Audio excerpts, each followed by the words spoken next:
After being reborn, Sophie switched my hotel room key with hers. Her hands trembled with excitement as she spoke. Liv, you've already spent a lifetime as Mrs. Ethan Wilson, basking in unimaginable wealth. It's my turn now. One night of passion later, she stepped out of the room, her smile filled with confidence. Last time, wasn't it this same situation where you hit the jackpot, got pregnant and secured your place through the baby, right? Looking at her stomach, I couldn't help but smile too. Oh, my dear nephew with Klinefelter syndrome.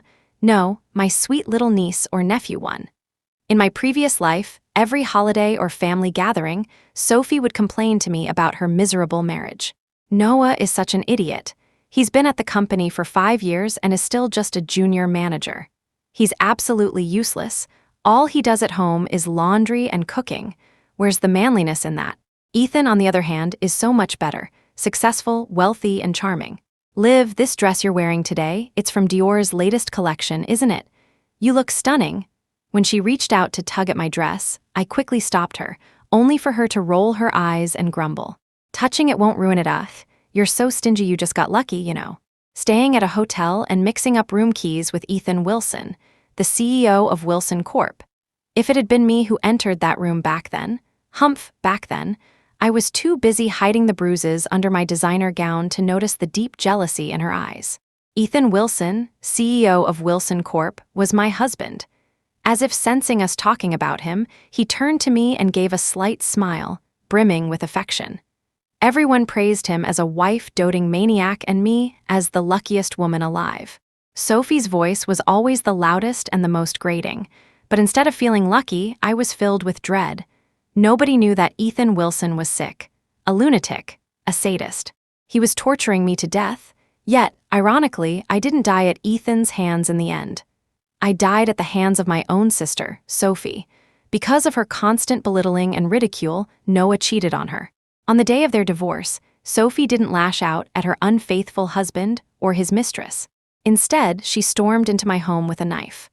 Olivia, you're just lucky. That's all you married. Well, now that Noah has abandoned me, you must be gloating, right? My life is ruined, and I won't let you have it easy either. With that, she plunged the knife into my artery. Having been locked in the bathroom all night by Ethan the previous evening, I was too weak to resist. Before I could scream out, "Your brother-in-law is worse than Noah, he's a monster," I bled out and died. Ha ha ha ha ha, Sophie's maniacal laughter filled my ears once more. I jolted awake. The twisted, jealous face of Sophie from my dying moments overlapped with her current, elated expression. It hit me instantly. Sophie and I had both been reborn too. "Mom, I want this room." Sophie moved quickly, her actions almost frantic, as if afraid I'd compete with her. She snatched the hotel room key meant for me right out of Mom's hand. My eyes narrowed slightly as I pieced it together. This must be the family vacation where I first encountered Ethan Wilson in my previous life. You just got lucky, staying at a hotel and mixing up room keys with Ethan Wilson, the CEO of Wilson Corp.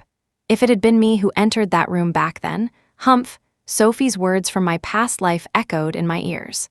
I looked at her bloodshot eyes and her voice, trembling with barely contained excitement. Smiling faintly, I nodded. Sure. I let her switch our room keys without resistance. As she held the card tightly, standing outside the corresponding door, her voice lowered, and a hint of madness flickered in her eyes. Liv, you've already spent a lifetime as Mrs. Ethan Wilson, basking in unimaginable wealth. It's my turn now, don't worry. Once I marry Ethan, Mr. Wilson, I'll throw you a few $1,000 as compensation for killing you in our past life. With that, she eagerly pushed open the door, ready to embrace her new destiny. I couldn't be happier. Sophie wanted to trade lives with me? Perfect, I didn't want to walk the same path as before anyway.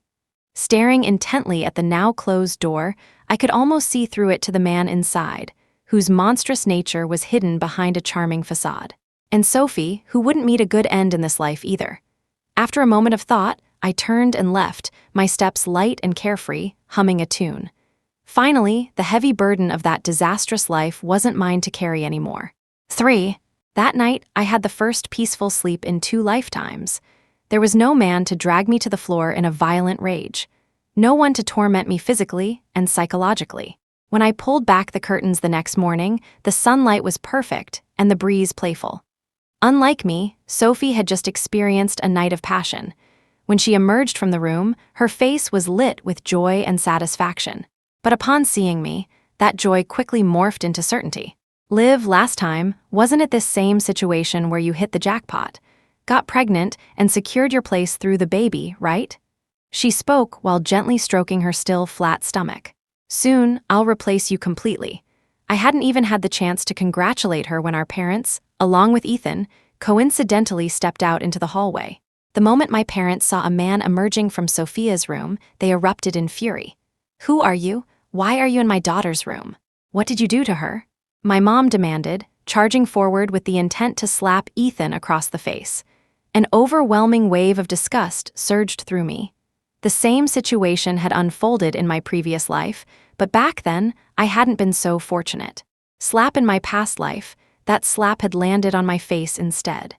"You worthless tramp, barely an adult, and already seducing men, you're an embarrassment to the family," my mom had screamed at me. I had always known my parents favored Sophie over me. But if it weren't for being reborn, I would never have realized just how blatant their favoritism truly was. They had called me, the victim, vile names like slut and disgrace, while cradling Sophie, who had endured the same ordeal, in their arms, soothing her with sweet words like darling and precious. My gaze swept across everyone in the room, lingering on each face. This time, I would make them all pay. Sophia, who envied me and wanted to steal everything from me. Robert and Emma, who gave birth to me but never loved me. Ethan, who had tormented me. Every single one of them, I wanted them to suffer. To suffer so much they'd wish for death. "Mom, this gentleman has nothing to do with it," Sophia interjected, playing the role of the understanding, rational woman. "He was drugged just like me. We're both victims here. We shouldn't be blaming or hurting each other." She spoke with an air of maturity and reason, as though trying to impress Ethan. Then, she shot a warning glance at our parents. There was no way she would let our clueless parents ruin her plan to steal my prosperous future. Years of mother-daughter tacit understanding led my mom to drop her tantrum and change her tune, beginning to interrogate Ethan for an explanation instead. But Ethan didn't react the way he had in my previous life. Back then, after what had happened between us, he'd immediately promised to marry me and take responsibility. This time, however, he merely scoffed and said with indifference, $1 million. Is that enough? What did you just say?" Sophia stood frozen, her eyes widening in disbelief.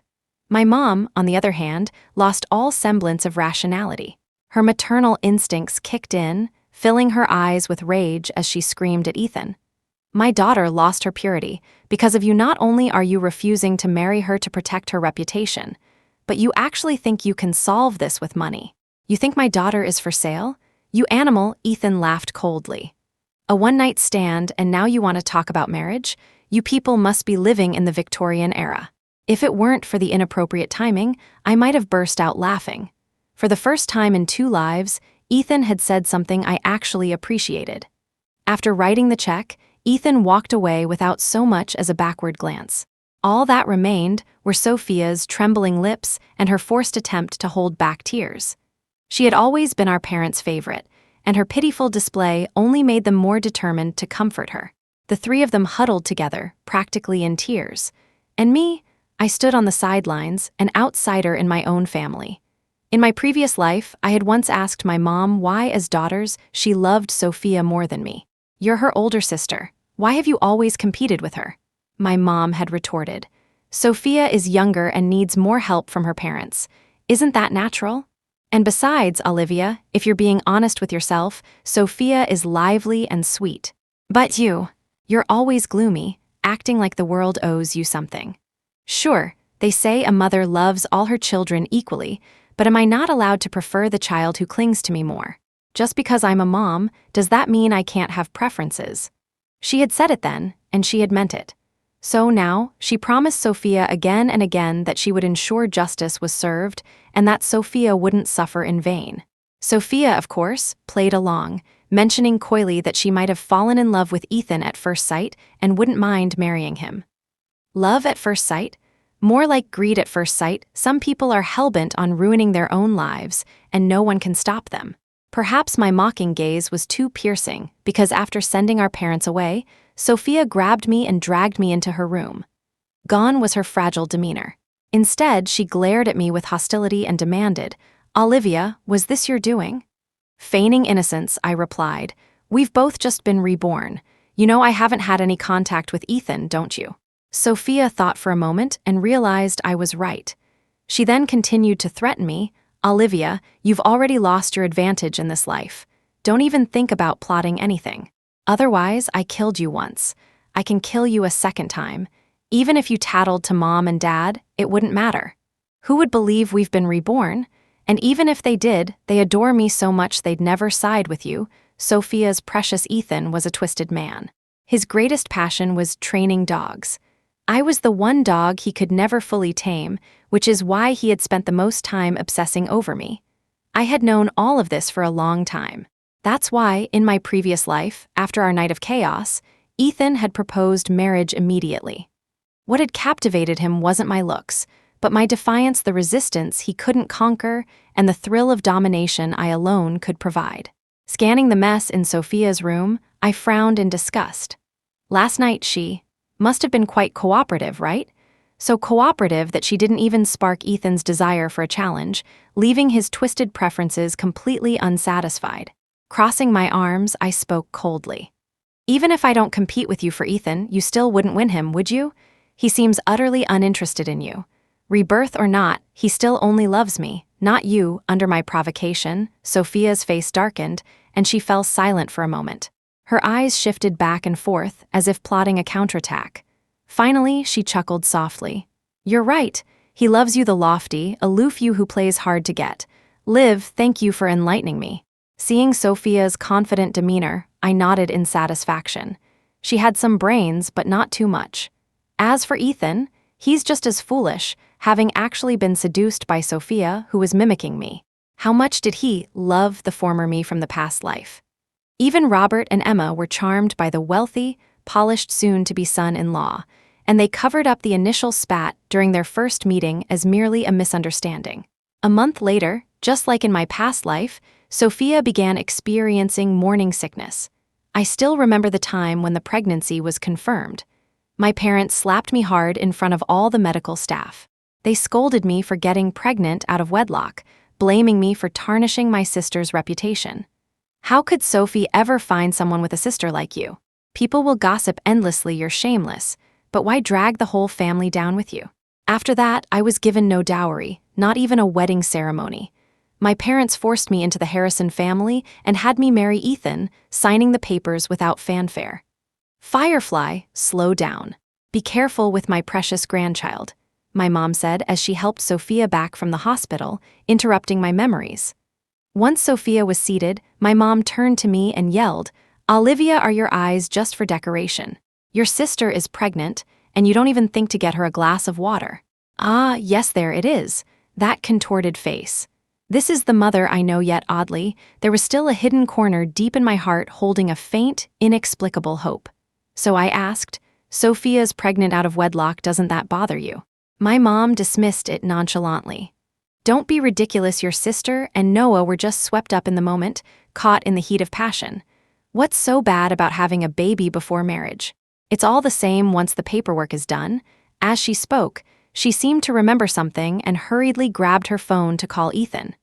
With a baby on the way, it was time to discuss wedding plans.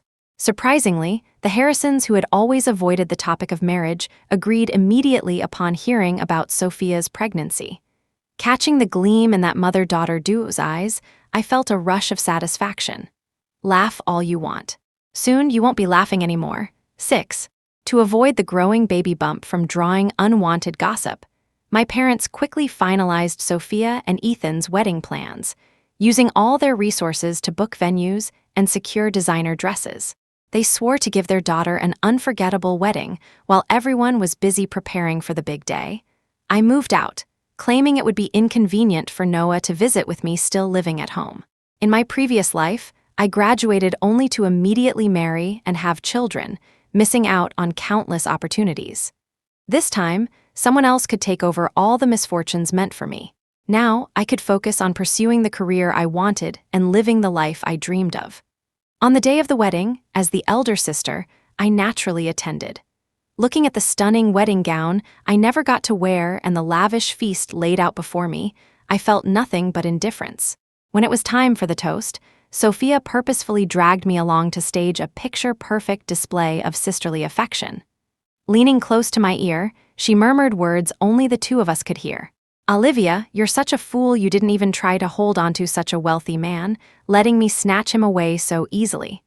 Thanks, the mansion is incredibly comfortable, and the Rolls-Royce is so much better than the subway. But too bad. In this life, you're destined to remain poor." I accepted her taunts with a smile and gracefully downed my drink. Scavengers love trash.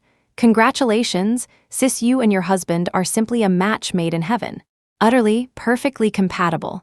Just as despicable, Sophia clearly didn't catch the undertone of my words and pranced off like a peacock, flaunting her perfect love story to every table.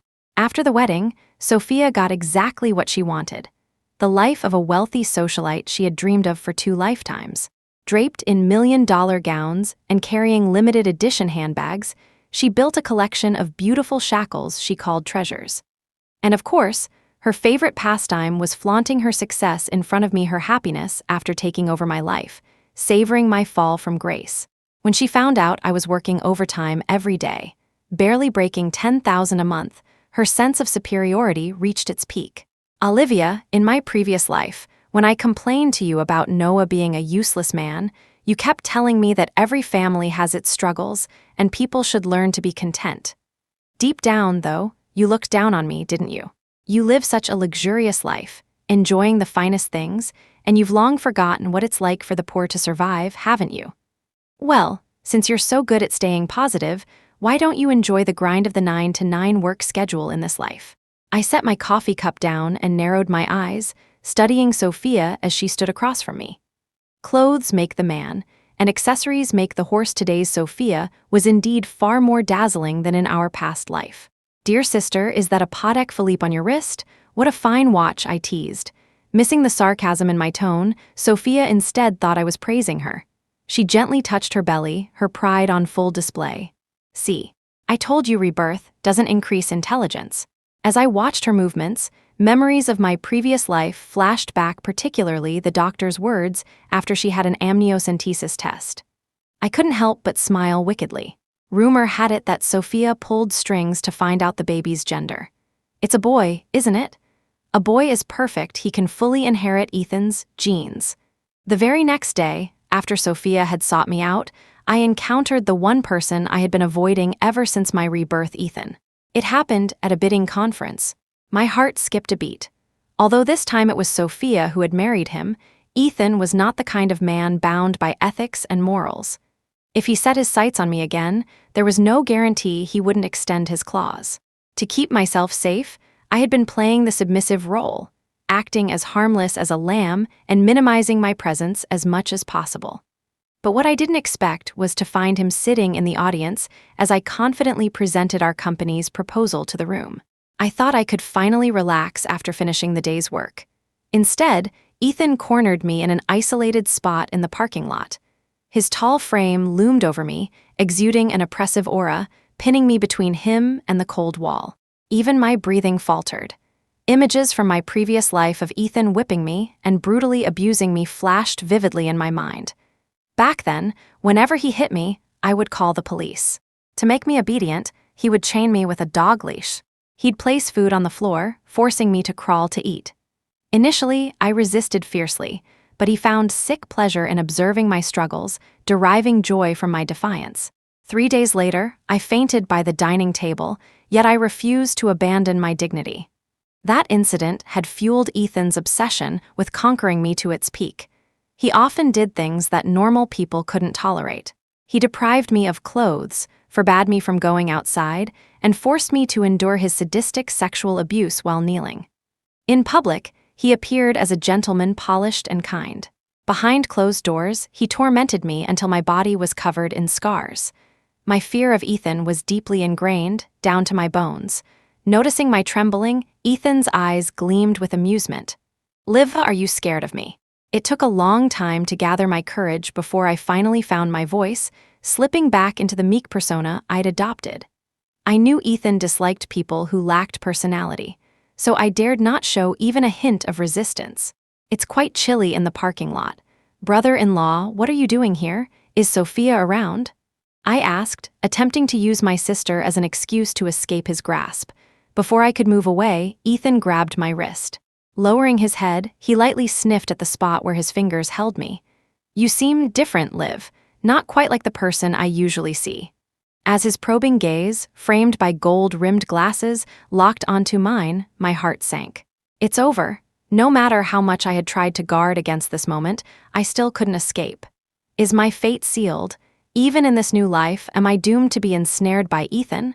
What does he see in me? Why does changing myself never work? With a sharp glint flashing in my eyes, I broke free from Ethan's grip with all my strength. If avoidance is futile, I might as well confront him head on, wiping the spot he had touched with disgust. I let my disdain seep into my tone. Your wife is pregnant, brother-in-law, and you're still indulging in these wandering thoughts. Aren't you afraid I'll tell Sophia? Ethan simply leaned against the wall, spreading his hands. Go ahead, Liv. Shameless, not wanting to waste another word on this man, I turned to leave. Ethan, however, called out behind me once more. Liv, you're so captivating. How did I not notice before? I have a feeling, Liv, you belong to me. After that incident, I worked even harder to prepare my plans to take down the Carter family. Fortunately, in my previous life, I had been so pathetic that Ethan never took me seriously. He never bothered to keep his study locked or shield his business calls from me. Closing my eyes, I revisited every detail in my memory. When I opened them again, my plan was complete. Though I didn't actually tell Sophia about Ethan harassing me, she still found out. When I was summoned home by my mom's relentless calls, I walked through the door to hear Sophia crying and sobbing. She was a master at fake tears and playing the victim, always winning our parents' sympathy. Mom, someone's trying to seduce Ethan. Her husband cheated on her again. I glanced in astonishment at Sophia. How is it that anyone who ends up with her seems to cheat? It wasn't until Sophia pulled out a photo that my mocking thoughts subsided. It was a photo from that day in the parking lot when Ethan stopped me. Someone must have taken it secretly. Thankfully, because of the angle and Ethan's height, I was completely obscured and didn't show my face at all. Olivia, your company is also bidding at this tender meeting. Do you know who that homewrecker is? Sophia's words were phrased as a question, but her eyes were clearly accusing me, silently demanding, Is it you? I had to admit her intuition was sharp, but I couldn't confess. Ethan's wealth and looks attract plenty of people. How would I know who it is this time? I replied breezily. Hearing my response, Sophia seemed convinced that, in some previous life, I had been in the same position as her, victimized by Ethan being seduced by someone else. She clenched her fists in bitter resentment. Meanwhile, my mom kept cursing that hypothetical homewrecker. Stealing someone's husband?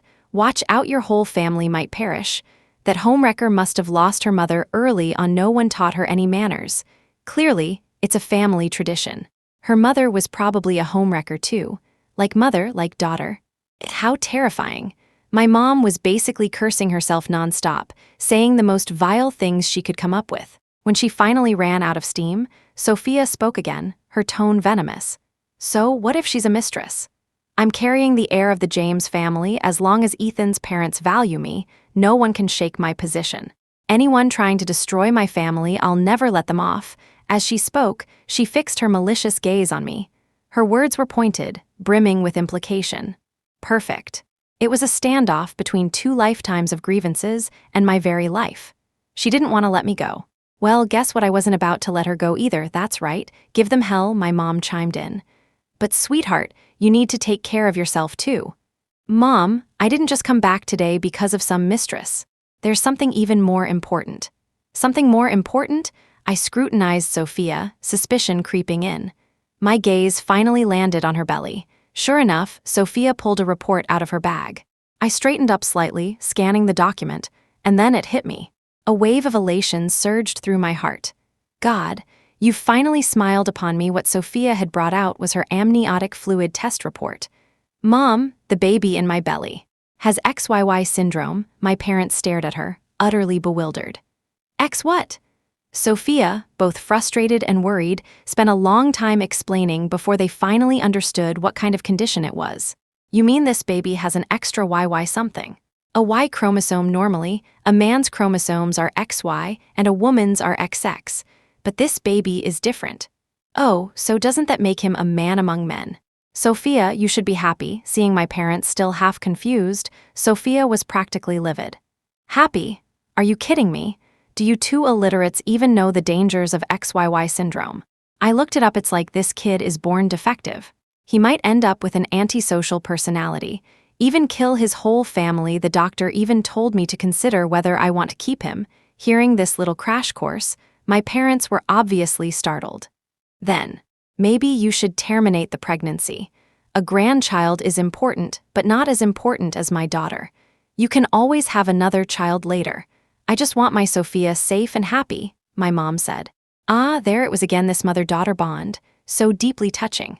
I clenched my fists, lowering my gaze to hide the disgust in my eyes.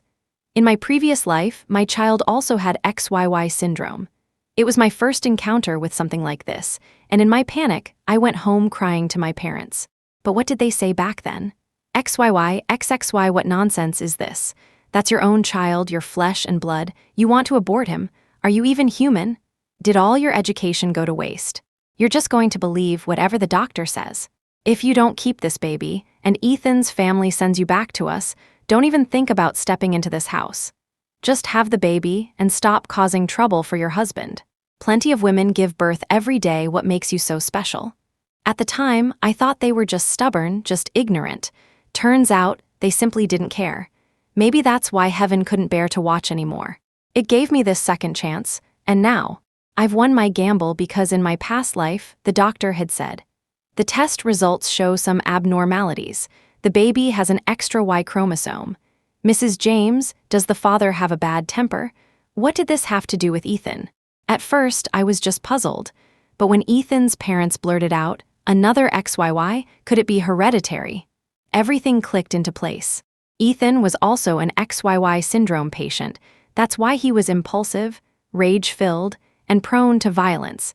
And it was precisely because of this that Ethan's parents placed such high value on their descendants. Superman syndrome, low fertility, this might very well be Ethan's only child in his lifetime, the only bloodline the Ethan family would revere like a deity. So, while they previously looked down on my family, as soon as they heard Sophia was pregnant, they immediately decided to accept her. Afterward, I looked up some relevant information myself, but the data available was limited, and this type of genetic disorder has yet to be thoroughly researched. Some experts claim it's a chromosomal condition, not a hereditary disease. Others, however, say it might be hereditary. Olivia, you have more experience in this area. Do you think I should terminate the pregnancy? Seeing me remain silent for a while, merely watching the drama unfold, Sophia finally couldn't hold back and asked me directly. I feigned innocence. How would I know? I've never been pregnant. I don't even have a partner. This time, even Robert and Emma sided with me. Exactly, Firefly, are you out of your mind? How could Olivia possibly know about this? She's reincarnate. Sophia stopped herself mid-sentence, then sent our parents away before privately confronting me. Olivia, stop playing dumb with me. Didn't your child in your past life have this same condition? How could you not know? Given Sophia's malicious nature, if I spoke my mind, no matter what happened to this child in the future, she'd find a way to blame me for it, just like in my past life, when I advised her to complain less about Noah and appreciate his good qualities more. She never cared whether my intentions were genuine or not. She always suspected me with ill will, believing I was just like her, unable to see others thrive. So, I responded ambiguously. Well, yeah, but I had the mom filter, you know. Besides, didn't you see your little nephew in the last life? Sophia suddenly saw the light, as if she had made up her mind. Yes, I did. That child looked no different from other kids. The doctor even said that with proper guidance, the condition wouldn't be a problem. I can't lose this child. I can't lose Ethan, I just can't. Using work as an excuse, I got up to leave. But on my way home, I laughed out loud. Forget the probability issue for a moment, let's talk about proper guidance.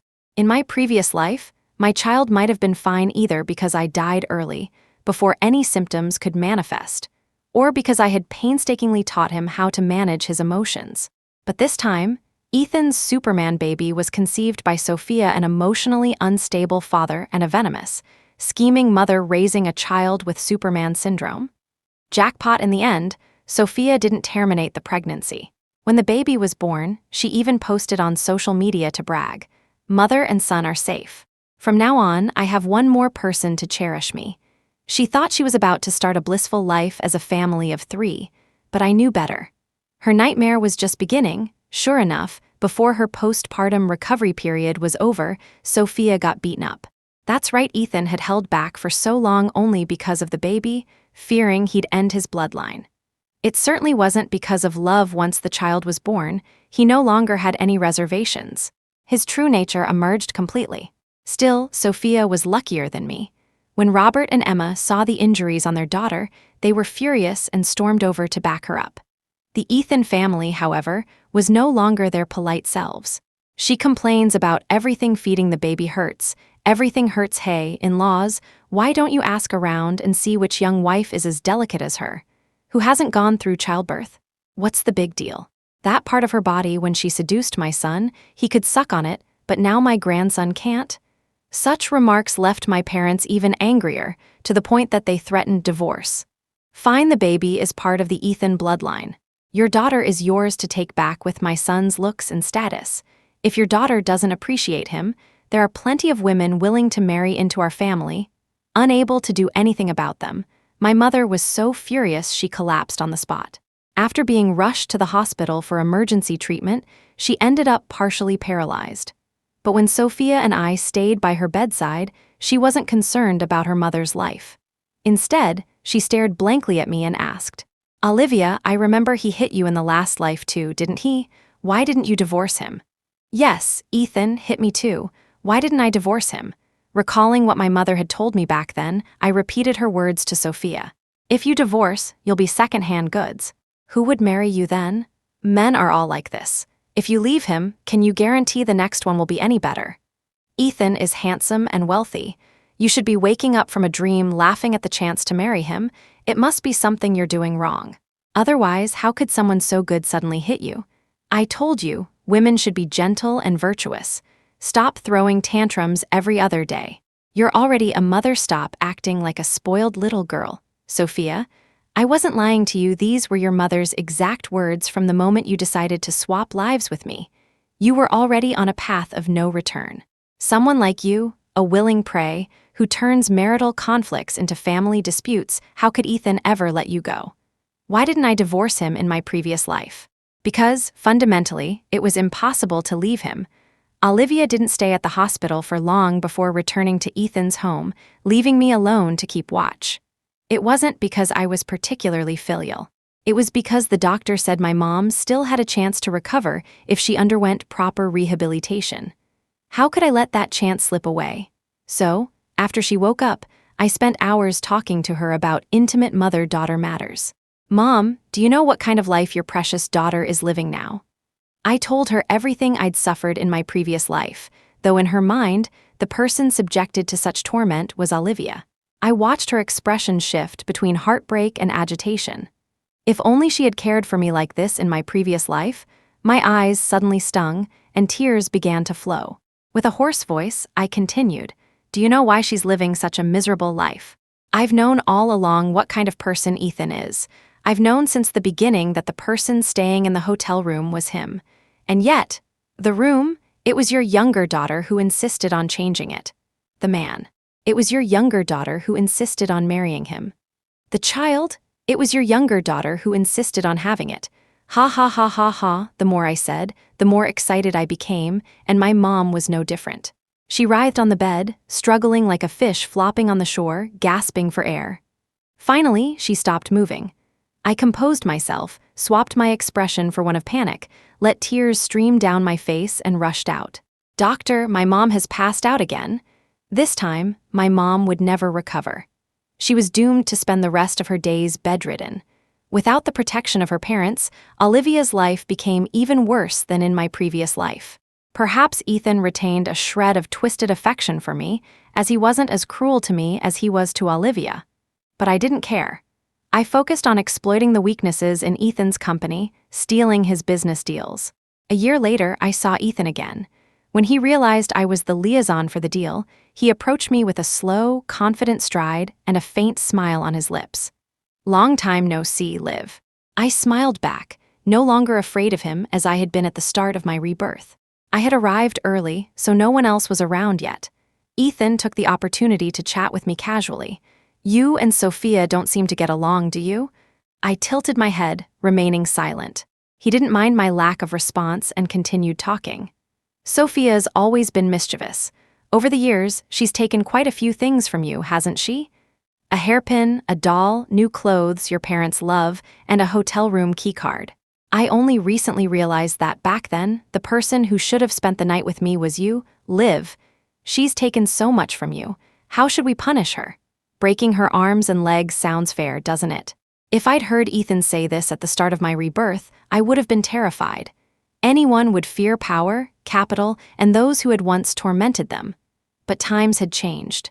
While Ethan was busy indulging in his sadistic tendencies, I had meticulously strategized, stripping him of most of his leverage. Seeing that I remained unmoved, he leaned closer, so close that I could feel his breath on my face. "If you're willing, Liv, I can help you right this wrong. I'll divorce her and be with you instead. That way, you wouldn't have to work so hard to build your career. The Ethan Group, I'll hand it over to you on a silver platter. What do you say?" Before I could respond, one of my colleagues arrived. "Miss Tanner, you're here early." "Oh, Mr. Ethan, you're here too? Let me introduce you. This is Miss Tanner, our lead negotiator for this collaboration." "What? She's not just a junior employee?" Ethan finally reacted, utterly shocked. I casually tucked a strand of hair behind my ear and smiled at him. "Mr. Ethan, about what you just said, handing over the Ethan Group. Does that offer still stand?" Watching Ethan freeze in place, I chuckled. Turner syndrome often comes with intellectual disability, and Ethan was no exception. In my previous life, I'd been trapped by someone like him only because I'd been unlucky fresh out of college, tricked into marriage, and left without anyone to pull me out of the abyss. If only I'd had other choices back then. After pushing the negotiation terms even further in my favor and signing the contract, I calculated the bonus I'd earn from this deal. I grinned wickedly. Freed from the trap of marriage, my possibilities were endless over the next 2 years. Ethan suffered repeated defeats in the business world as I continued to crush him. He would return home and take out his frustrations on Olivia, venting all his anger on her. During that time, I saw Olivia once. She was blind in one eye, had a limp, and her mental state had completely collapsed. She seemed on the verge of madness, but her voice still worked, allowing her to bark at me like a rabid dog. "Olivia, why? I traded lives with you. Why are you still better off than me? Why is your husband like this? Why didn't you tell me? Switch back. I want to switch back with you. You go be that damn Mrs. Carter, and let me be CEO Olivia." Patting her rough face gently, I spoke in a soft tone. "But you're the one who took it from me, silly Sophie. And one more thing." I held up my ID badge, pointing at the words on it.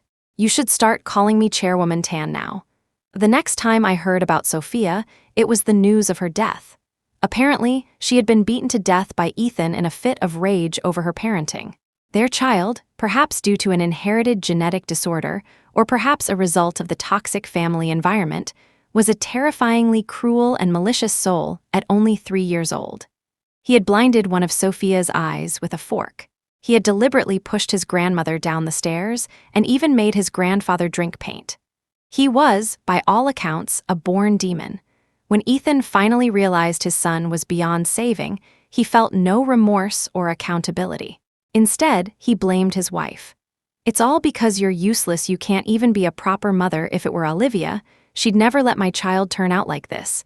And how do I know all of this? Naturally, from watching a true crime documentary." On the screen, Ethan had finally dropped his facade, tearing away the mask of civility and roaring like a wild animal. His handcuffs and ankle shackles clanged loudly as he thrashed. At the episode's end, the host even provided an educational segment about the dangers of XYY syndrome, urging viewers to prioritize responsible family planning. The day I acquired Carter Corp., I sat in the very chair Ethan used to occupy. It was at the top floor of the skyscraper, offering a breathtaking view of the entire city. The things Sophia had longed for across 2 lifetimes were finally within my grasp. She never understood one simple truth. As you stand on the bridge admiring the view, someone above is admiring you. The middle of the mountain is far too crowded. The best view is always from the top. End of the first story. Subscribe to my channel if you like my stories. Don't miss the second exciting story. Story 2. The world knew how deeply I loved Noah. Noah thought the same. In his later years, Noah often complained to others, saying that if he had known how much I loved him, he would have indulged himself more in his youth. Why waste his limited energy in old age? Perhaps heaven heard his prayers. Both of us were reborn into our teenage years. Starting over, Noah became even more reckless, fully confident that I would still belong to him in the end. What he didn't know was that I, too, was filled with excitement this time around. I knew I was about to see him again. Noah, don't forget to attend tomorrow morning's handover meeting, I said, lying in bed with a heavy head. I had to muster the strength to sort everything out despite my exhaustion. Got it, he replied absent-mindedly. Noah was glued to his phone, absorbed in some live streaming. A cheerful voice from a young female streamer echoed from the device. Come on, big brother, don't let the fish lose the PK battle. Cough, cough. Are you even listening to me? My throat felt raw, but I forced myself to raise my voice to compete with the sound from his phone. Noah's fingers danced on the screen as he typed away, completely ignoring me on the sickbed. With a spring in his step, he walked out of the room. I heard you, he replied with a tone of giddy excitement. But I knew that reply wasn't meant for me. Ding, ding.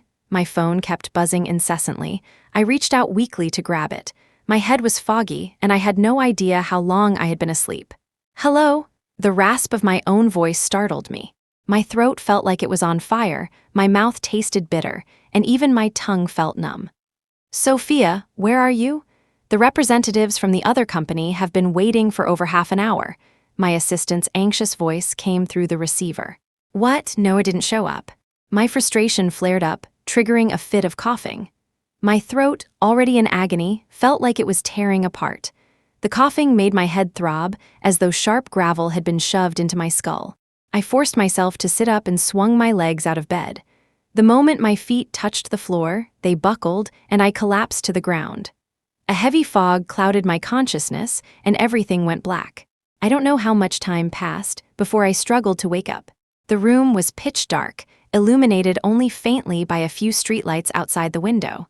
Using the wall for support, I pushed open my bedroom door. The moment I stepped into the hallway, I heard muffled giggles and laughter. Oh, you're amazing, big brother. Noah, where do you even get the energy for this? How many supplements have you been taking? What's taking you so long? I knocked on the guest room door, my tone dripping with sarcasm.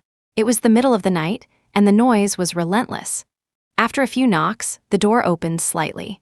A young woman with wavy hair peeked out, her lipstick smudged and her shoulders adorned with scattered red marks. Lady, have you looked at yourself lately? Your skin's so rough, no wonder Noah doesn't want to play with you. Maybe you should reflect on your own shortcomings instead of interrupting other people's fun, she sneered, her eyes scanning me from head to toe with blatant disdain. Noah, I called out again, ignoring her. Sophia, so what if I brought someone home? Why are you making such a fuss? Would you really dare to divorce me? Noah's voice came from inside, calm and indifferent, as though this was the most normal thing in the world. He was right. I wouldn't dare. He had me figured out perfectly. I still remember years ago when he secretly cut corners on a government project to make dirty money, nearly dragging the entire company into bankruptcy. I could have walked away by filing for divorce, leaving him to shoulder the mountain of debt or even go to prison. But I didn't. Instead, I emptied my savings to patch up the mess he created. After that, Noah became increasingly bold. What he once did in secret, he now flaunted openly. He didn't even bother hiding his affairs anymore, bringing women right into our home.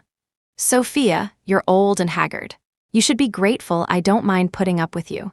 Why don't you make yourself scarce? Besides, it's your fault. If not for you, would I even need those supplements? Come on, sweetheart, get back in here. I heard him pat the bed invitingly. Bang, the door slammed shut in my face. Noah and I had been married for 20 years. We owned a company together, where Noah held the title of CEO, though the company could easily function without him. Shortly after our marriage, I had invested my own money and connections to establish the business, propping Noah up as its figurehead. In the early years, he was grateful to me, always taking the lead while I played the role of the supportive wife at home. But now, it seemed he'd discovered the so-called meaning of life, spending his days indulging in pleasure and lamenting that he hadn't had enough fun when he was younger. I'd grown numb to it all. I knew that Noah often complained to his friends, saying that if he'd known how much I depended on him, he would have lived it up sooner instead of wasting his youth. He even joked about needing supplements to keep up now. He often sighed in front of me about how fleeting time was, wishing he could turn back the clock and relive his youth. Time travel his wish, and mine too. In my dreams, there was always a boy named Ethan, smiling and waving at me. "Zoe, wake up, class is starting." I felt someone poking my arm. Squinting my eyes, I slowly lifted my head to see the blackboard, books, and a face I thought I'd only ever see in my dreams. In disbelief, I reached out and pinched that face. "Ouch," came the pained response, just as my own face was pinched hard in return. "Ouch," I murmured, tears suddenly welling up and streaming down my cheeks. Hey, Zoe, I didn't pinch you that hard, don't cry, don't cry," the face in front of me said hurriedly, fumbling to comfort me. Feeling the reality of it all, a smile tugged at the corners of my lips. I stared blankly at the face in front of me, tears still hanging on my cheeks, a strange, mismatched expression. "I'm back. This time, I won't lose you again." After class, Ethan and I walked side by side toward the cafeteria. "Make way, move aside." Suddenly, a group of boys came charging past us, their expressions aggressive, as though they were about to start a fight. The leader of the group cursed loudly as he walked. "Let's go, guys. Time to teach him a lesson. Who the hell does he think he is, daring to go after a girl I've set my sights on?" I quickly pulled Ethan closer to the wall, meeting the leader's gaze briefly as we stepped aside to let them pass. I knew him. He was Oliver, the school bully. His family owned a martial arts studio, and he used his family's wealth and his skills to his advantage, recruiting lackeys at school and using his fists to settle conflicts. We had a complicated history. Ethan had always been in poor health, and to protect my childhood best friend, I begged my parents to let me learn martial arts, which just so happened to be at Oliver's family studio. I couldn't help but wonder who was gutsy enough to provoke someone like him. Whoever dared to go up against him must either be incredibly brave or incredibly foolish. Still, as much as I was tempted to watch the drama unfold, Ethan's health was my priority now. "Ethan, try this," I said, placing a piece of pork rib on his plate. This is good too." Suddenly, Ethan reached out and grabbed my wrist.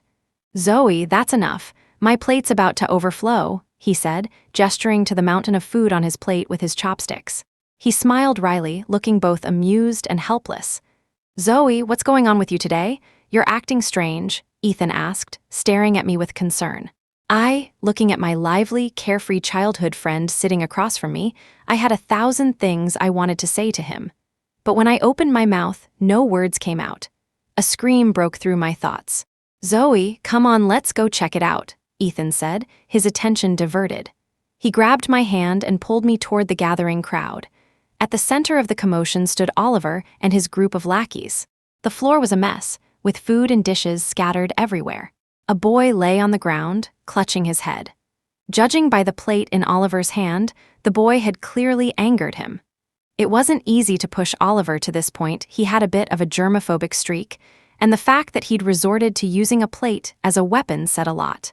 "Kid, is this all you've got? You dare mess with my girl?" Oliver said, clapping his hands together and handing the plate to one of his lackeys. Whispers spread through the crowd. "Who is that guy? Does anyone know him? He actually dared to go after Oliver's girl? I think he's from class 1. Damn, that's bold. Isn't he a straight-A student?" "Yeah, but I heard he got in on a scholarship. No money." "Oh, so he's just going to end up working for us one day anyway." "Didn't he used to be super quiet and timid? What's gotten into him today? Possessed by a ghost or something?" "Who knows? Boring. Let's go." As the crowd began to disperse, the boy on the ground slowly lifted his head, revealing a face I knew all too well. Noah, the man I had spent half my life with in another time. I had met Noah during a job interview. By then, Ethan had been gone for several years. When I first saw Noah, I thought my childhood best friend had come back to me. They shared the same eyes and brows. Though Noah had a bit of baby fat and wasn't very tall, he gave off an almost boyish charm. As an adult, Noah had grown much taller, his face slimming down and his features becoming more defined. He ended up resembling the skinny, undernourished Ethan I remembered from childhood by about 70. Through a series of calculated moves on my part, we eventually got married. Noah thought I had fallen for him at first sight as a teenager and had been hopelessly in love with him ever since. After we got married, I treated him well. I gave him money to start his own business and supported him step by step as he climbed the ladder to success. Perhaps because of Ethan, I always reminded him to eat properly, prepared seasonal clothing for him, and took care of every detail of his life outside of work.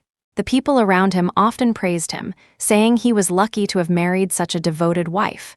They said he'd hit the jackpot with me. He thought so too. When we were younger, he was deeply moved and grateful for everything I did. He'd often surprise me with small gifts or gestures of affection, not just on holidays, but on ordinary days too. But as he grew older, or perhaps because he had been in a position of power for too long, his heart gradually became restless. He began to find me ugly, annoying, and started frequenting clubs with his close buddies. At first, he was afraid I'd find out, so he tried to hide it. But as time went on, he noticed I was always the same quiet, accommodating, so he became even bolder. He thought I loved him so much that I couldn't live without him, that I could tolerate everything he did. And so, he later acted without the slightest regard, often bragging in front of his friends. He'd mockingly say that if he had known I couldn't leave him, he would have enjoyed his youth more back then, instead of wasting it and now being too old and lacking the energy. I looked down at the man lying on the ground. His eyes held a mixture of arrogance and cloudiness that didn't belong to someone his age. Indeed, people who have stood above others for too long often forget what it's like to be poor and humble. The man on the ground clearly saw me, too. His lips parted slightly, then closed again. He recognized me, but I knew he didn't want to acknowledge me now, not when he still hadn't had his fill of his so-called youth. I thought perhaps fate really did hear his wish and sent him back to his teenage years. And for that, I am grateful to fate too. It sent me back to my teenage years as well. I glanced at Ethan beside me. Yes, being young again truly feels wonderful. During the break, most of the students gathered in groups, chattering noisily about the latest gossip. The hottest topic was, of course, about Noah. Hey, did you hear? That top student from Class A has a new girlfriend again. What's so great about that pretty boy anyway? He's only popular because of his grades. Oh, stop being so salty if you're that good. Why don't you try getting into Class A? Good grades don't matter. He'll probably end up working for me someday. The boy sitting in front of me fidgeted impatiently, pouting as he vented his frustration about Noah. He wasn't wrong, though. Ever since Noah came back, he had practically become the talk of the school. With the halo of a top student, a handsome face, and the charm he'd accumulated in his past life, he was miles ahead of the rest of the boys in our school. Even though he didn't have money yet, high school romances weren't about wealth or status. Young girls were the easiest to sweep off their feet. In his previous life, Noah had been an invisible presence in school. Sure, his name occasionally appeared on the honor roll, but he always kept his head down and dressed plainly. He never became a topic of conversation in our idle gossip. If someone mentioned him, the response would likely be, "Who's that?" But now, with the advantage of his past life's experiences, Noah was riding high on success. He was like a spring breeze, enjoying every moment of his newfound popularity. Even though he had failed to win over the school beauty last time and had even gotten into a fight over it, it didn't affect his ability to attract girls. There was always a new one by his side. Noah was now one of the school's most talked about figures. Hearing all this, I felt nothing. I simply glanced at my Ethan and silently vowed to take good care of him this time. I would never let him slip away again. "Zoe, I've got a basketball game this afternoon. Will you come watch me?" In the middle of class, a folded piece of paper landed on my book. I didn't even need to guess it had to be from Ethan. Sure enough, when I looked up, there he was, grinning at me with that playful smile. I made a little heart gesture with my fingers at him. The moment he saw it, his face turned bright red, blushing like a ripe peach. He quickly averted his gaze and lowered his head. How could someone be so adorable? I thought to myself. The basketball game that afternoon was absolutely buzzing with excitement. The bleachers were packed with people. "Zoe, over here," my best friend called out, waving at me. I quickly squeezed through the crowd and sat down beside her, clutching 2 bottles of water in my arms. "For Ethan, right?" She nudged me playfully, winking.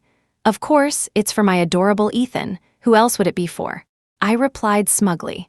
Having lived through an entire lifetime, I'd learned to express my feelings boldly. I wasn't going to repeat the mistake of keeping my love hidden and regretting it later. "Hey, did you hear? Our class is playing against Class A today. I think Noah's on the team too. I can't wait to see how the top student handles a basketball," my friend said excitedly, her eyes glued to the entrance. Just as she finished speaking, the players began to enter. Noah, the crowd erupted into cheers, and it was clear that many people, not just my friend, were here for him. This was only my second time seeing Noah. Unlike the last time when he was battered and disheveled, he now carried himself with confidence and charisma. From his hair to his clothes to his shoes, everything about him looked polished and refined. He waved to the crowd with a bright smile, basking in the adoration. The cheers around me grew even louder. It was no surprise young boys with that kind of charm were always the most deceiving. I paid him no attention, my focus solely on finding Ethan among the players. "Ethan, over here," I waved enthusiastically. He spotted me immediately. "Zoe," I couldn't hear the rest of his words from that distance, but I knew he was calling out to me. My enthusiastic cheering drew not only the attention of those around me, but also caught Noah's gaze. Noah noticed our interaction and hesitated, his steps faltering. His gaze locked onto Ethan with a tense expression and an air of hostility, his eyes cold and seemingly harboring a faint, barely perceptible flicker of anger. It felt as if he considered me his possession. As the referee's whistle blew, the players sprang into motion. 3 points, 2 points, another 3-pointer. Noah kept scoring relentlessly, and the cheers from the girls in the audience grew louder with each point he made. I could feel his gaze on me. He ran his fingers through his hair, clearly hoping to gain my admiration and attention. But how could that be possible? My eyes were entirely fixed on Ethan, with not even an ounce of attention left to spare for anyone else. My gaze was glued to him, the boy running under the sunlight, his entire body seemingly enveloped in a golden glow, dazzling and radiant. My eyes were like a camera focused solely on him, blurring out everyone else around him. Only he remained clear and vivid. Beep! The whistle sounded again, but this time it felt like a sharp blade piercing through me. I froze, my heart nearly exploding with panic. Ethan had jumped to shoot when Noah deliberately collided with him, causing him to crash to the ground. His face turned pale, almost as white as paper. "Ethan!" Everything around me seemed to fade away into silence, leaving only the sound of my own voice echoing in my ears. By the time I reached him, Ethan was already being helped up by some of our classmates. His facial muscles were twisted in pain, and beads of sweat rolled down his cheeks. Seeing him like this sent my heart into a frantic rhythm and left my mind blank. When I finally regained my senses, I realized I was already crouched beside him. "Are you okay?" Noah approached, trying to help me up. "Get lost." I snapped, suppressing my anger, my hands instinctively clenching into fists. "Sophie," Noah was startled by my reaction, blurting out my name as if forgetting that we were supposed to be strangers now. "Let me tell you this, if anything happens to Ethan, I won't let you off the hook." I stood up, grabbed Noah's collar, and yanked him forcefully backward before hastily helping Ethan up and leading him away. "Sophie," Noah called out loudly behind me. "Here, I peeled the eggs for you, eat up." I handed him a peeled egg. "Zoe, my leg is injured, not my hands." Ethan took the egg, his expression full of helplessness. "Stop complaining, the doctor said you need to rest properly. From now on, you listen to me." I raised my hand and gently patted his head. Looking at his face, I felt relieved. Thankfully, the doctor said it wasn't anything serious. How terrified I had been, afraid of losing him all over again. In my previous life, at Ethan's funeral, I had cried until I passed out, gasping for air, scaring my parents so much that they sent me abroad and hired several people to watch over me. Later, they accepted Noah, partly because of what had happened back then. Noah lived a wild life in his later years and passed away before me. At his funeral, I felt nothing. I didn't cry, just calmly handled the arrangements and waited for my own end to come. Heaven knows how much I cherish the second chance I've been given. All right, I'll listen to you. Ethan took my hand in his cheeks flushed like a ripe apple, but his eyes steadfastly held mine. We silently acknowledged our relationship. From then on, the campus saw a new couple walking hand in hand. Sophie, Noah called out to me from the windowsill. "Zoe, do you know this guy?" Ethan asked, looking at me with confusion. "Nope," I replied decisively. "Sophie, let's get to know each other. I'm Noah from Class 1. Noah didn't back down despite my response. Instead, he forced out what he likely thought was his most charming expression and called out to me. "Sorry, I have a boyfriend." I held Ethan's hand and raised it to show him. "And I don't appreciate unfamiliar people addressing me so casually. Please call me by my full name if you need anything. Thank you." "Sophie?" Noah's expression darkened, losing the pride and arrogance he had displayed earlier. He merely called out my name again. The class bell rang at that very moment. Without looking back, I returned to my seat, refusing to glance out the window. "Sophie, you're mine." Seeing that I ignored him, Noah shouted loudly before leaving. "Zoe," Ethan called me softly, his voice tinged with caution. I gripped his hand tightly. "Don't worry, I'm yours, your girlfriend." Ever since I clearly rejected Noah in the classroom that day, he changed his approach. He chased away all the girls who flocked around him and often lingered in front of me. Like many boys trying to win over a girl, he started leaving breakfast on my desk every day, each one carefully prepared. "Sophie, I made your favorite sugar-coated fried pastries. Try them." "Sophie, these are meat buns from the second shop on the left outside the school gate. I woke up early just to buy them for you." "Sophie, this is millet porridge cooked with both millet and rice. I even added some shredded white fungus." Every breakfast came with labels like these. I usually just glance at these things before throwing them straight into the trash. These were things I'd mentioned casually to Noah back in my past life, right after we got married when he was trying to strike up conversations with me. But none of them were my favorites, they were Ethan's favorites. The only thing I've ever truly loved is Ethan and everything about him. That day, I had just stepped out of the library when I heard the sound of a guitar. A crowd had gathered, buzzing with excitement. I couldn't comprehend why someone would choose the library entrance as the venue for a performance. As soon as I appeared, the crowd instinctively parted to make way for me. At the center of it all, I saw Noah. The moment his eyes landed on me, he started playing with even more fervor. "Every night in my dreams, I see you, I feel you. I know your heart," he sang, strumming his guitar, moving toward me with an expectant look, waiting for a reaction. "Stop." I cut him off, yanking the cord out of his microphone. "Don't you know the library has a strict no-noise policy?" I asked sharply, all the while taking out my phone to snap a few pictures of him. "I'll make sure to report this to the administration," I said, my tone flat, walking past him without a second glance. The crowd dissipated almost instantly, leaving Noah standing there alone with his guitar. The school administration was efficient, and I wasn't joking. By the next day, the notice board prominently displayed his name. "Noah, disturbance at the library, violation of school regulations, officially reprimanded." I knew Noah didn't have the means to support himself financially yet. Without my investments and support, he was just an ordinary broke student relying on his scholarship to get by. A reprimand meant losing that scholarship. I had effectively cut off his lifeline. Not long after the announcement, he blocked my way at the classroom door. "Sophia, how could you do this to me?" Noah looked at me with a face full of disappointment, his eyes red, his brows furrowed as if enduring some great pain. "Classmate, I merely followed the school rules and reported the matter truthfully," I replied calmly. Noah clearly couldn't accept this version of me. In his mind, I was supposed to be head over heels in love with him, so much so that I could even forgive him for fooling around with other women. But he completely overlooked one possibility. I simply didn't love him at all. Noah had taken a major hit this time. For days, he avoided me, leaving me in peace. I was just beginning to appreciate his newfound sense of tact. "Sophia, your boyfriend got into a fight and is lying on the field," came Oliver's voice as he burst into my classroom, shouting at me. "What?" A wave of cold dread surged through me, freezing me to the core. My mind immediately flashed back to my past life, to Ethan lying lifeless in a hospital bed. Tears began streaming uncontrollably down my face. My complexion drained of color as I sprinted forward with every ounce of speed I could muster. "Ethan, you can't get hurt this time. You just can't," I whispered. The wind howled past my ears as I ran, colliding with several people along the way. I didn't even pause to apologize, barely steadying myself before pushing onward.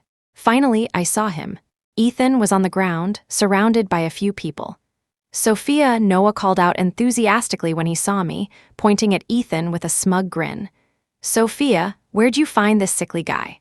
One punch from me and he was out cold," he said, waving his fist triumphantly.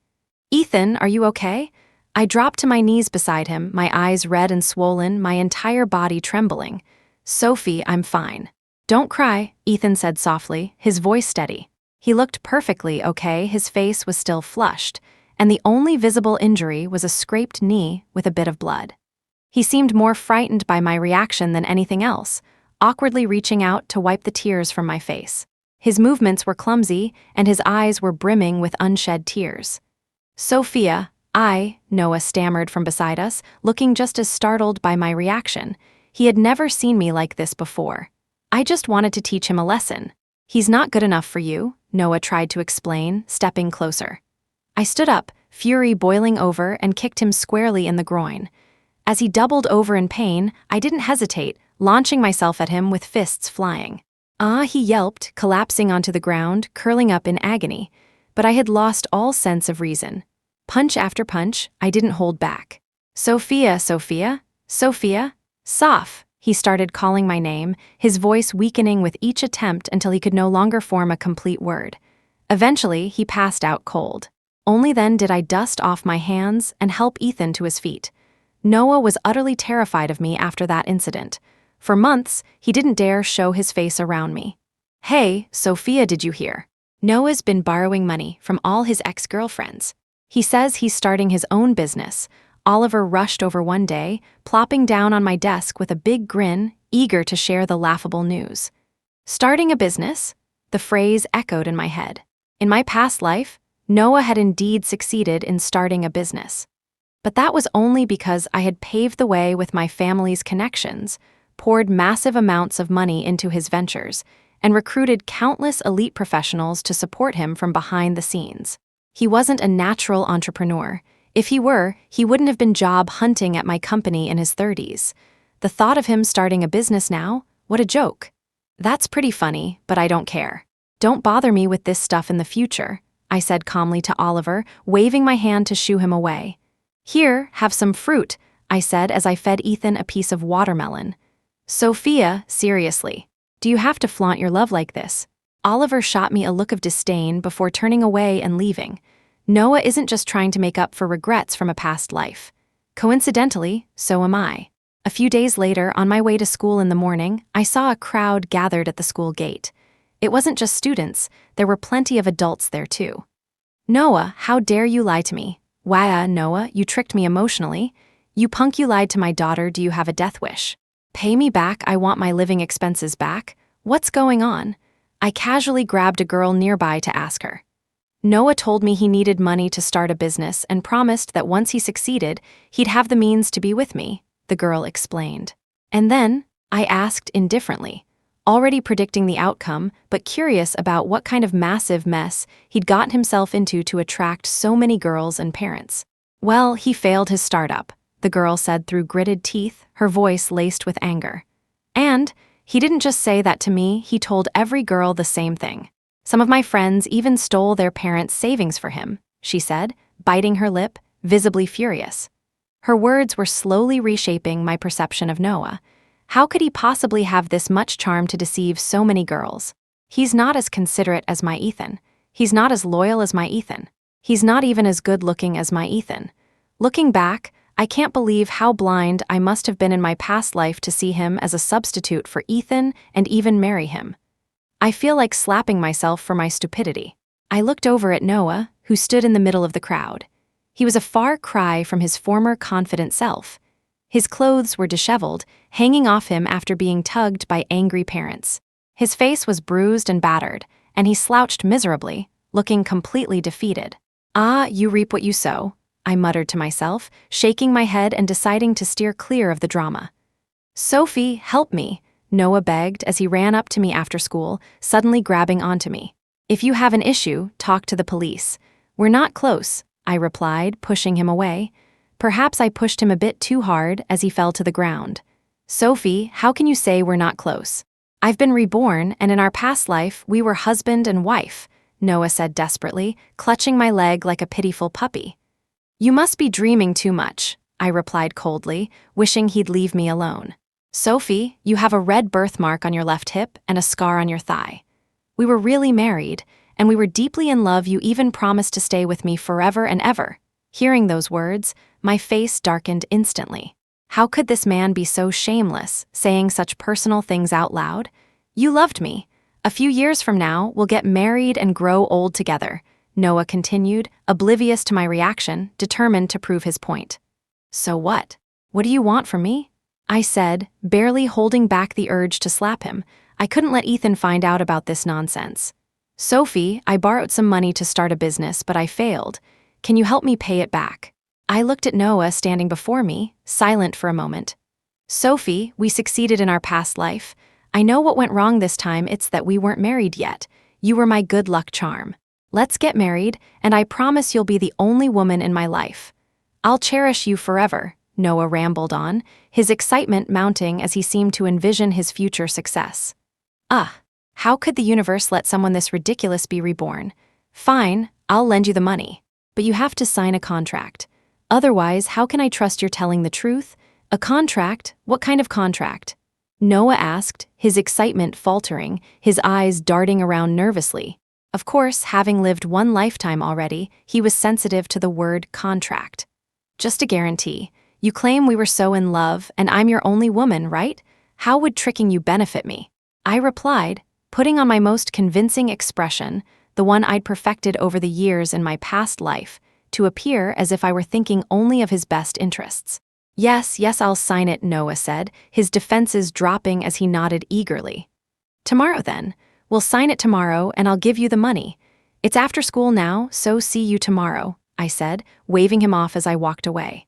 "Sophie, hurry and write it up. We'll sign it tomorrow," Noah called after me, unable to contain his excitement, shouting as I left. The next morning, Noah was already waiting for me at the school gate. "Sophie, the money? Oh no, I mean, do you have the contract ready?" Noah asked, rubbing his hands together nervously, clearly eager. I handed him the contract.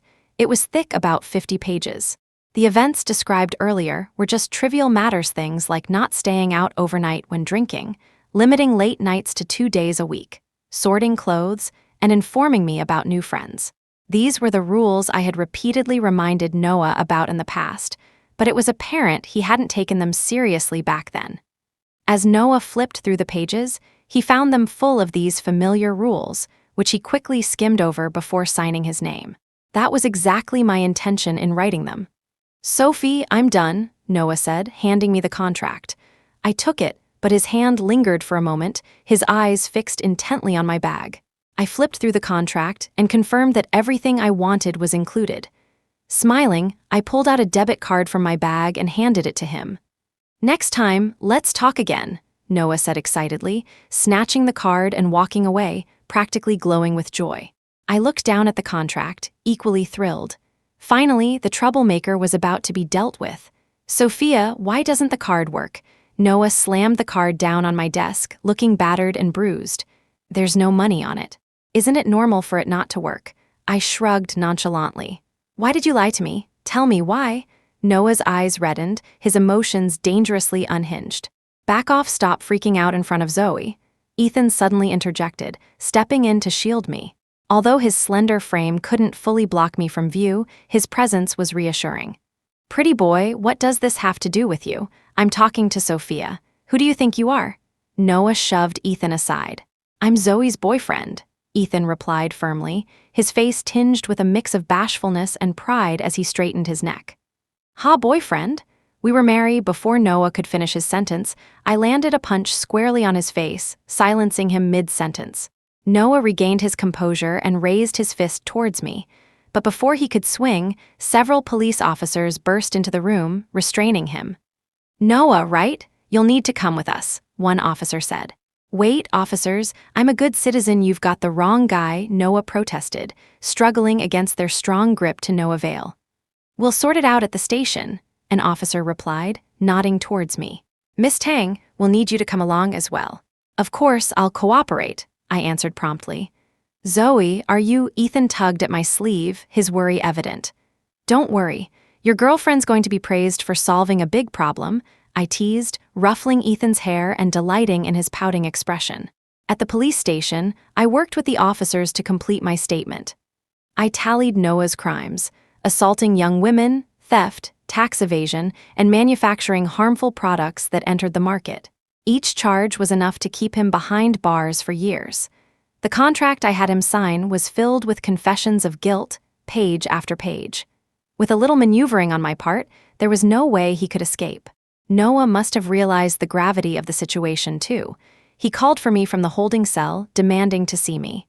"Sophia, you've been reborn too, haven't you?"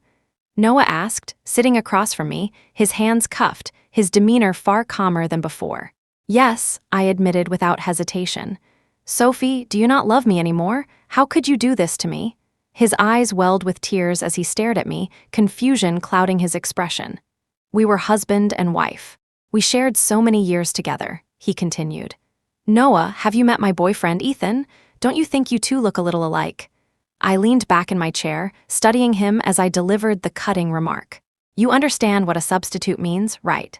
Now that he's alive, there's no need for you in my life, especially when you've caused me so much grief," I said, rubbing my temple. Each word was colder than the last. It felt like déjà vu, echoing Noah's words from our previous life when he said, "I have a younger, prettier woman now.